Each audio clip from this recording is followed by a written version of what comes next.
practice that's titled mindfulness.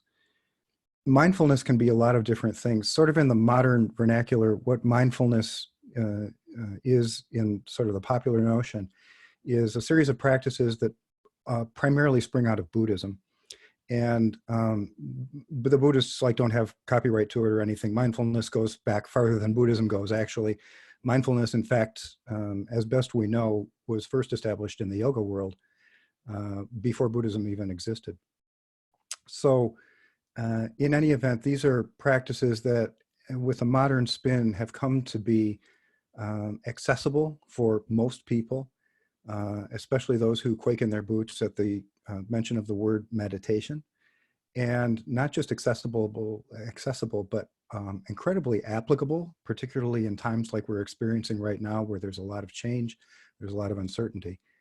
And the other thing about mindfulness that can be very useful, and we'll get an experience of this actually on Thursday, we did it last Thursday as well, is that you can direct certain issues, concerns, obstacles in your life through a mindfulness practice and come out with some really good results. So this stuff is proven, it's effective, it's been going on for thousands of years without the benefit of YouTube or of Zoom. And so we'll get in a little bit of an experience of it today. I'm going to try and bring up a little PowerPoint presentation here. We'll make, I had some problems last time, so I'm going to have to beg your patience for just a second. And I'll see if I can make this go the right way.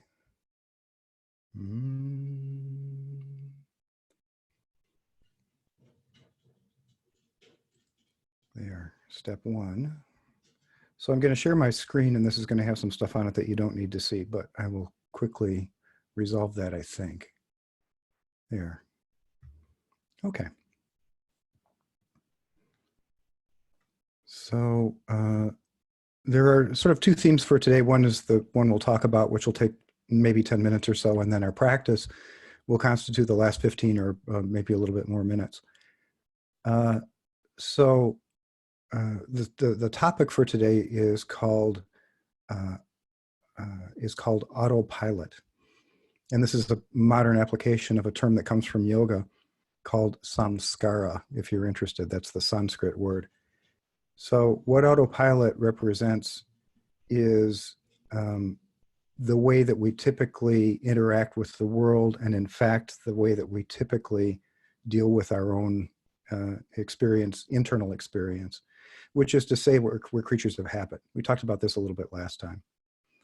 And, when we talk about a subject like mindfulness, like bringing our mind to one place for a period of time, we're really going against like 5 million years of human evolution, or the evolution of the brain in any event, which has dictated that we exercise vigilance, we look for danger, and we anticipate what could happen next that might put us as organisms in danger.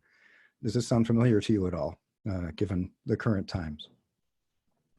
So what we're proposing doing is taking the brain and sort of heading it gently but purposefully in a different direction, so that our experience of the world can be revised to become more, let's say, palatable. It's not any surprise that we have a nervous system, but it is actually a nervous system. So what we're trying to do here in mindfulness is to take the nervous system and give it a little bit of a tune-up. And that can be done through a regular practice over the course of days, weeks, certainly, months, absolutely. We can start to change the way that we perceive and interact with the world. And so that's the idea.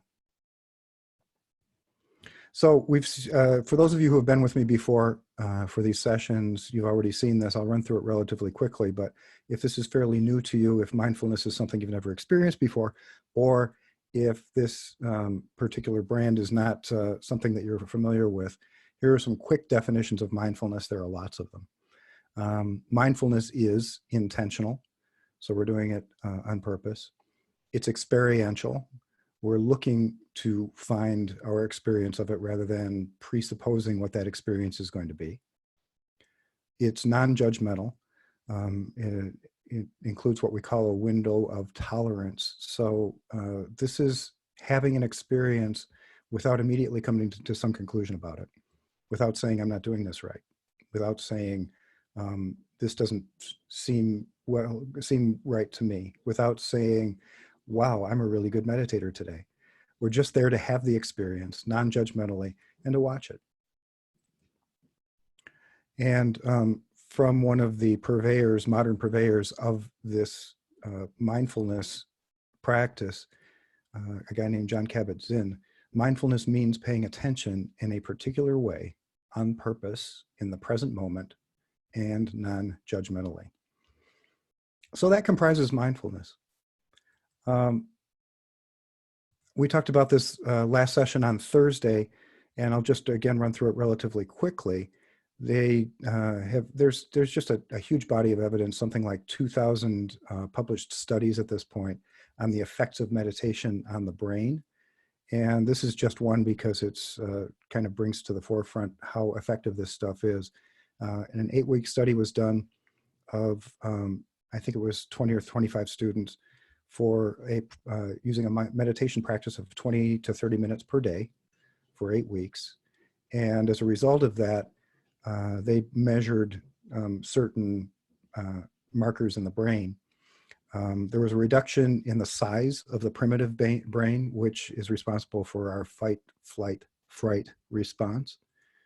And there was increasing density for emotional regulation, for executive decision-making, for empathy and creativity. So out with the bad, in with the good is sort of the lesson that we learned. And so this is demonstrated by science. Of course, they've known this for, thousands of years in the, particularly in the Eastern world. So today we're going to talk for just a couple of minutes about a subject called living on autopilot. So the idea of living on autopilot is that we live on autopilot when we brush our teeth. A lot of times when we're driving our car. If you're a musician and you've trained yourself to sight read, you're on autopilot when you're sight reading. When somebody hurts our feelings and we lash out at them, that's autopilot. When we pick up our device, our phone or whatever, every 5 minutes to check our texts or email or posts or whatever, this is autopilot. It applies even more specifically to what a lot of people seem to be doing as a response to our current circumstances, which is to be checking the news all the time in some fashion or another. So we fall into this realm of autopilot, and this is just how we sort of function in the world. And a lot has been demonstrated by studies, a lot of our behaviors, how we think, how we feel, how we act, are all based on this idea of autopilot with relatively little conscious input that directs how we're thinking, how we're feeling, how we're acting. And so meditation, this mindfulness practice, gives us an opportunity to begin to change this over time through regular practice. So I will say that autopilot isn't really, in and of itself, it's not good or bad. You can be on autopilot and be sure to wish everybody a happy birthday who you have some familiarity with. You can be on autopilot and buy flowers for someone who's in the hospital because that's just what you do and who you are. So it isn't that it's bad to have habits, it's that some of our habits are much more functional and some of our habits are much less functional. And the curious thing is that in times like these, the less functional habits tend to come to the forefront much more evidently, much more firmly. And so it's a good time from that perspective to be engaging in a practice that can start to examine these habits and ultimately to start to make adjustments. So in autopilot, we act and react based on our own conditioning, our past circumstances, our how we grew up, what kind of experiences we have, particularly traumatic experiences. And, you know, you could throw an element or two of DNA in there as well, but they form our habits. In the yoga world, as I mentioned earlier, the term is samskara, which represents this phenomenon. And habitual habits, or excuse me, habitual thoughts, feelings, and actions, which make up a large portion of our conscious lives, are this living on autopilot. And this is a quote from one of my teachers, Gary Kraftso. And he says, what's stronger, your habits or your intentions? This may not come as any surprise to you. How often in your life have you intended on doing something and your procrastination kept it from happening or happening in a timely manner, or maybe even happening at all? So, you know, we're all human beings, and this is sort of the programming that we're subject to as a species.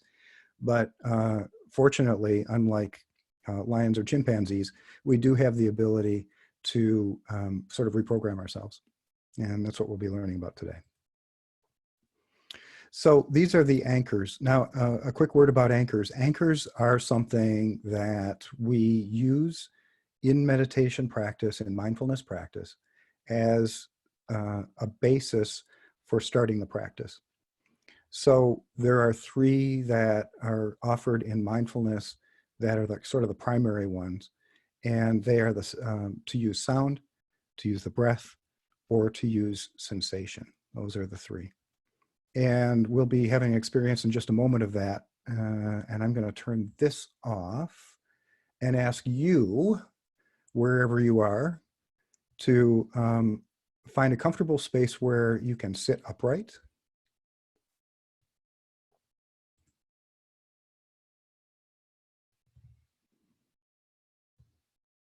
And it's best if you're sitting in a chair or on a couch or something, it's best if you sit up, so you're not your back is not pressed against against a support, unless you need it for your own purposes to support a bad back or something.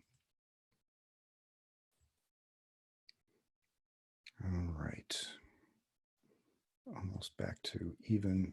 Okay, great.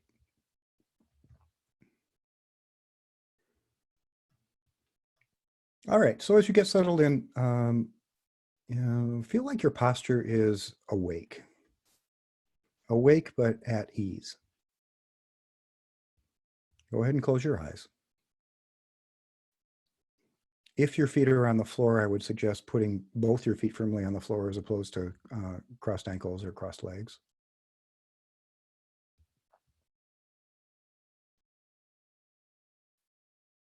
And just feel yourself sitting here. Have an experience of sitting.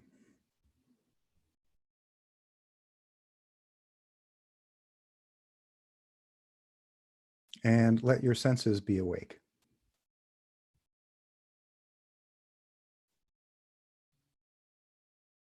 Listen.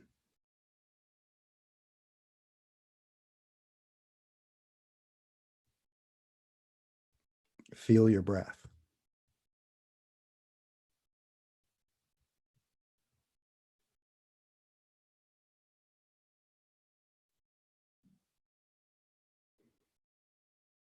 Try listening to your body from the inside out.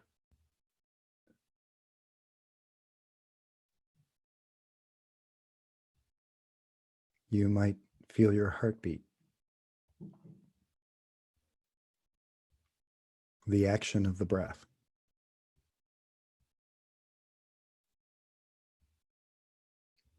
You might be able to sense your bones.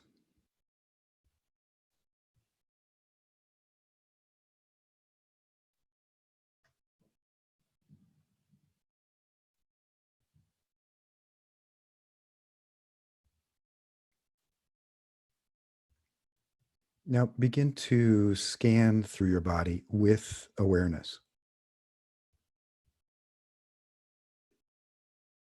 And where you find tension, just relax a bit. Relax and receive the life that's there.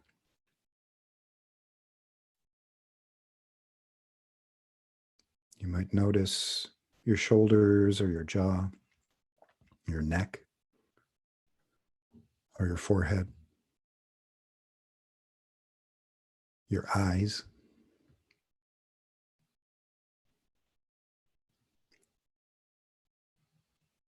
Feel sensation from the inside out and let go.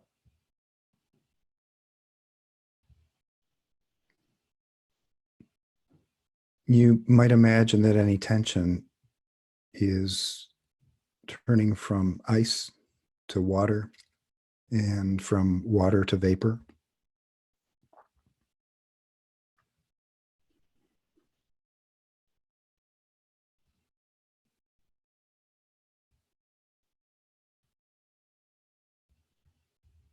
And then change your focus and feel the energy in your arms. Feel sensation.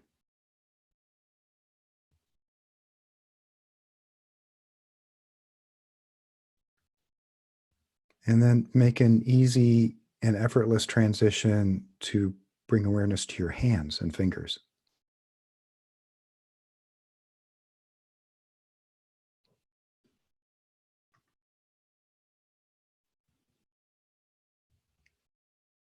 When you soften your hands, notice what you feel from the inside out.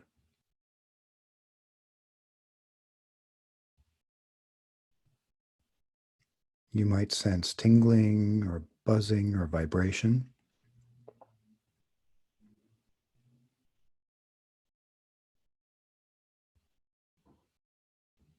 Air temperature, temperature of your skin, pressure.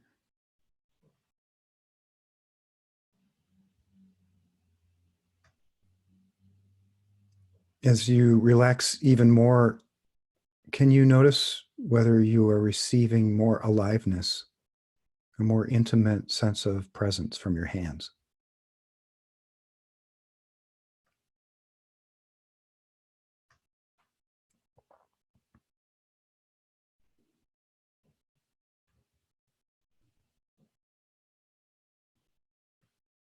Allow your chest to be open and move your awareness to your belly. And then let each breath be received into a softening belly. Again and again and again.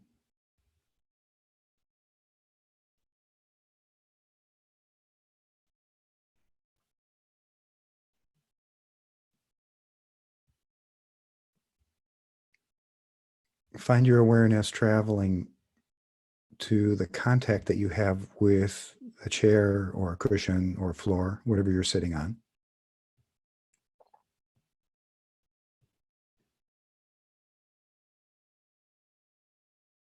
Feel your legs from the inside out.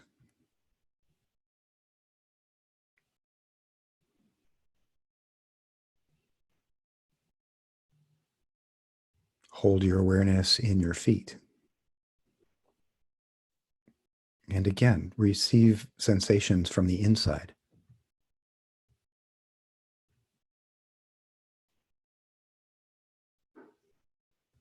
Soften even more.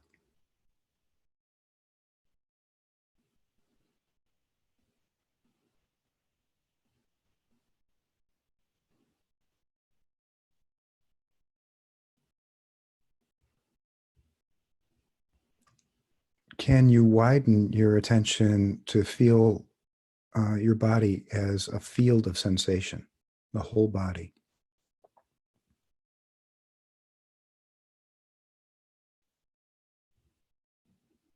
Not stopping or controlling anything, just allowing and watching and listening.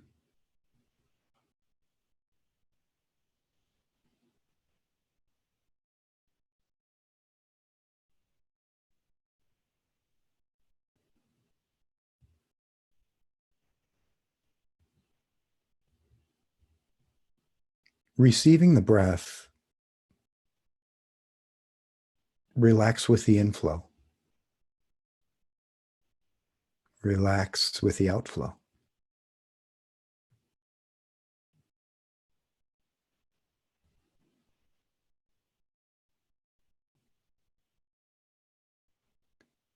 Can you have the experience of your breath being in the foreground, but it's bathed in this feeling of aliveness, of here-ness, a feeling of energy, like a field of energy.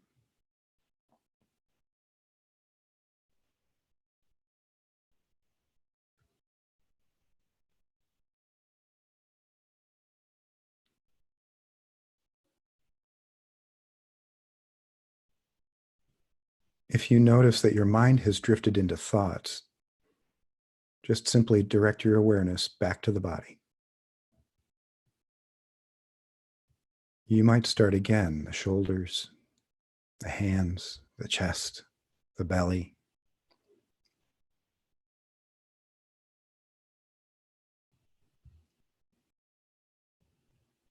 Notice your contact with the environment.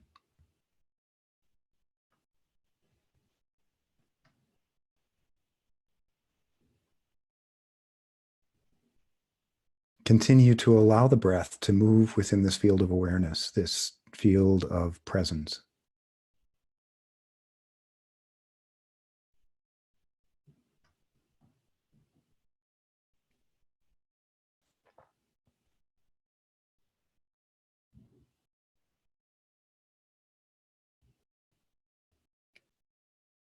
As your mind wanders, you might bring it back to listen again moment by moment to sounds.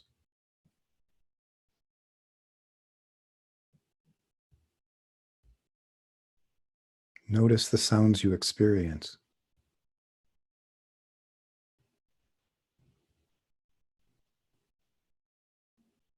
And accept them without question, without analysis.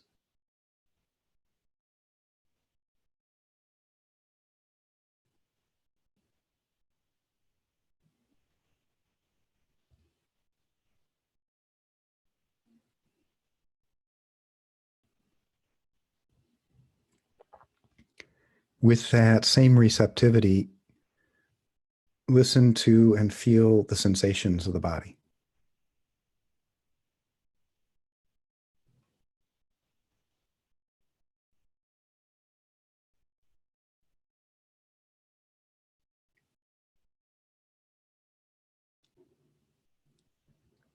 Stay within this moment and know that we have experienced 3 different anchors: sensation, either in the body or as part of your environment; breath; and sound.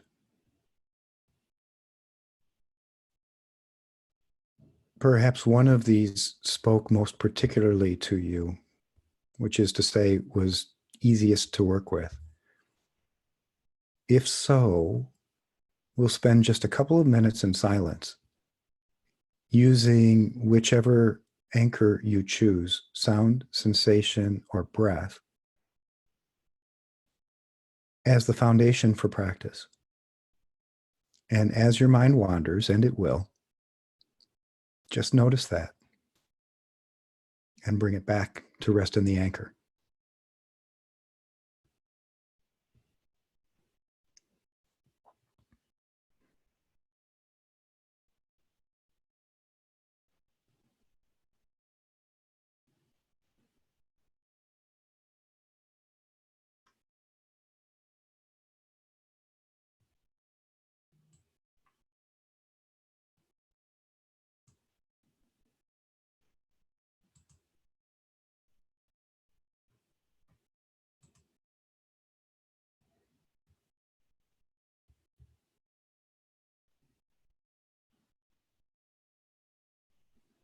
Each time your mind leaves,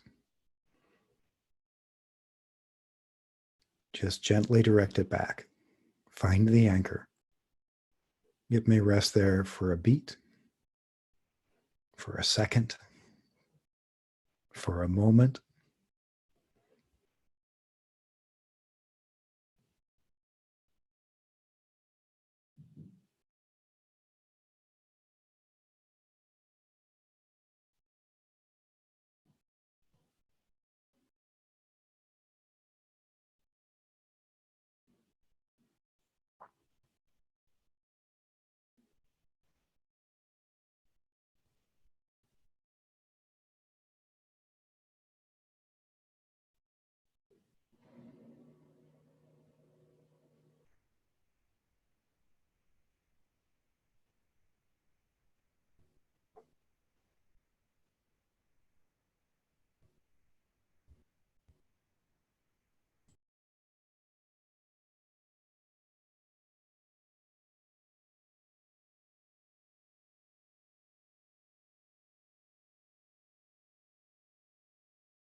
Each time your mind moves, just direct it back again and again and again.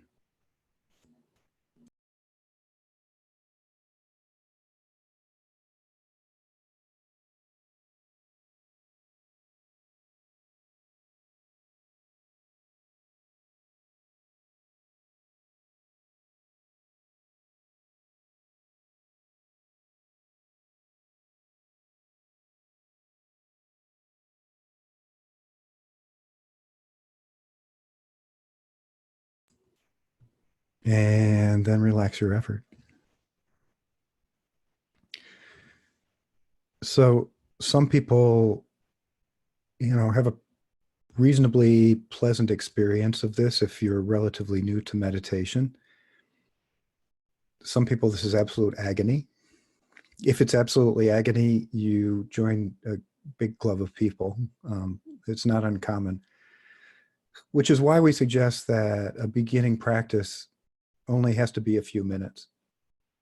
Cumulatively, even if you struggle with this, even if it's really, really hard for you, cumulatively, the effect of doing this is really quite phenomenal.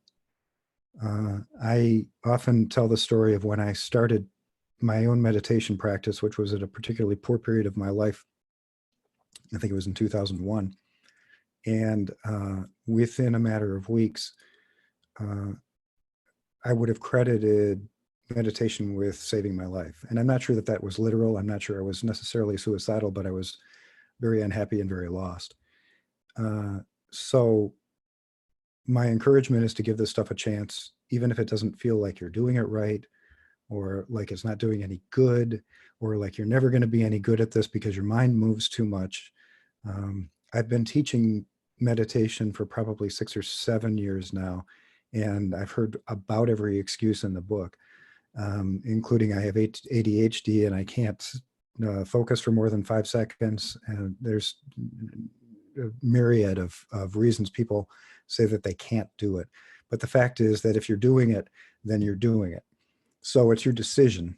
It's not a matter of right or wrong. It's not a matter of good or bad. It's a matter of whether you decide that this is going to be something that you commit to or not. It's as simple as that.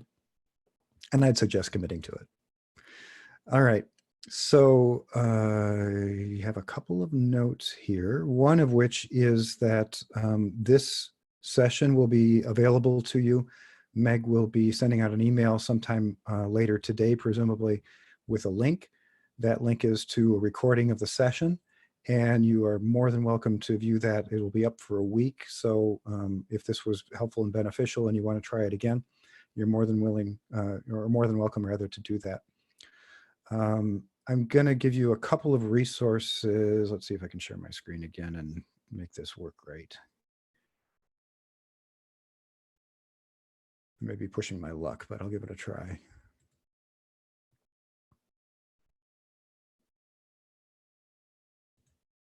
All right, let me bring this back up.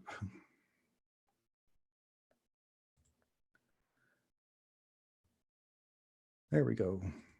Give me a second. Slide 6, there we are. Okay, So if you're interested in the whole sort of process of meditation from a Western perspective, a really good book is called Buddha's Brain by Dr. Richard Hanson. And some people like to know the nitty gritty of this stuff, and it's a good resource. There's tons of them because there's so much information now on meditation and meditative practices. But this is a particularly good one, actually, that a student of mine once recommended to me, and I really liked it. So it's very readable. It's not too long. It's not too technical. And it can be helpful for some people to appreciate that there's a firm foundation for doing this stuff. If you're looking for a mobile app, there's one called Insight Timer, which is available for Android and iPhone, and it is has a lot of free content on it. If you choose to download it and you go to, there's a search function on it like everything else in the world. And if you just type in mindfulness, you'll come up with a zillion practices. It's all different kinds of teachers at all different levels. Frankly, some of them that I've seen, I probably wouldn't recommend to friends, but so it does take a little bit of searching. But you can search by topic within the realm of mindfulness. And so some people like that approach of having a regular guided practice from somebody, and you might be able to connect with something there. If you have, there's, as I said, a zillion apps, and if you already have one that works for you and you like it, then I don't necessarily recommend adding on to that. I'm not a tremendous fan in this realm of just jumping from thing to thing to thing to thing.